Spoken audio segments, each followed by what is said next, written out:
Яңалыклар чыгарылышы дәвам итә. Алимент түләүләре айрым контрольдә тора. Һәр айның беренче җомгасында алимент түләттерү мәсьәләләре буенча гражданнарны кабул итәләр. Алимент түләттерү проектын эшкәлекләре турында актуаль әңгәмә сәхифәсендә сүзне Алия Галиуллинага бирәм.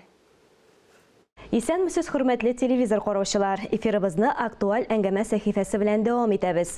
Исегезгә төшерәбез, без Татарстан Республикасы буенча башкарма эшләрне оештыру бүлеге баш инспекторы Динар Латыпов белән алимент түләү темасына сөйләшә башлаган идек. Динар әфәнде, исәнмесез? Теманы дәвам итеп, суд приставлары хезмәтенә ничек мөрәҗәгать итәргә?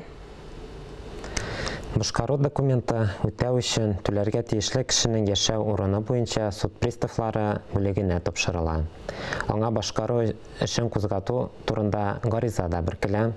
Гаризада алимент алучы кеше суд приставына шулай ук алимент түләргә тиешле кешенең эш урыны, аның мөлкәте яисә яшәү урынын үзгәртүе турындагы мәгълүматларны да хәбәр итә ала.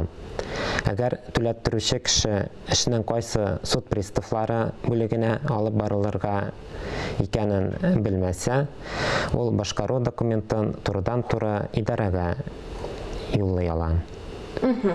Нинди документлар җыярга кирәк моның өчен?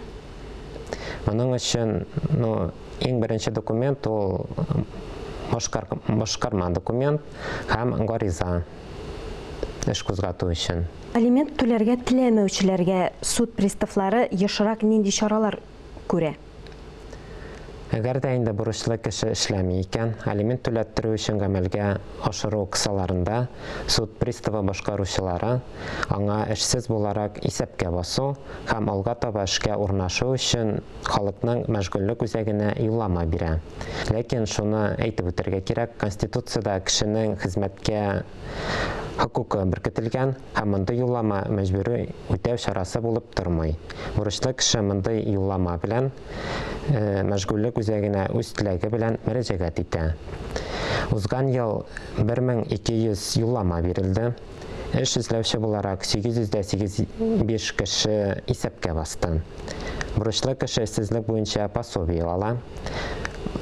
Шул пособияны ала башлаганнан соң, суд приставы билгеләнгән алимент күләмен пособиедан тоткалап кала башлый. Менә алимент түләмәгән өчен законда нинди җаваплылык төрләре каралган?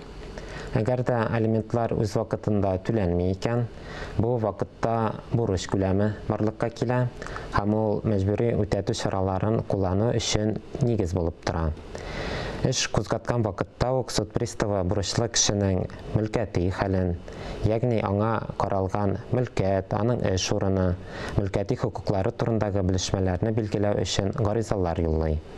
Алимент түләмәгән очракта суд приставлары бурычлы кешенең мөлкәтен кулга алу һәм сату буенча чаралар күрә. Хезмәт хакыннан алимент тотып калу турында карарлар да чыгара. Өстәвенә, алиментларга кагылышлы эшчәнлек категориясе буенча суд приставы хезмәт хакыннан 70%-ын күләмендә акча тотып калу турында билгели ала. Шулай ук башка чараларда кулланыла. Әйтик, бурычлы кеше махсус хокуктан, мисал өчен, мәсәлән, машина йөртү таныклыгыннан файдалану хокукыннан шикләнә, аның өчен чит илгә чыгу тыела. Бүгенге көнгә 10 меңгә якын бурычлы кешенең алименты хезмәт хакыннан тотып калына. 2500 тирәсе кеше махсус хокуктан файдалана алмый һәм быел гына да 706 кешенең мөлкәте, шул исәптән автотранспорты кулга алынды. Динар әфәнде, тулы җавапларыгыз өчен бик зур рәхмәт сезгә. Кирәкле киңәшләр дә булды дип уйлыйм мин бу җавапларыгызда. Әңгәмәгез өчен бик зур рәхмәт сезгә. Рәхмәт.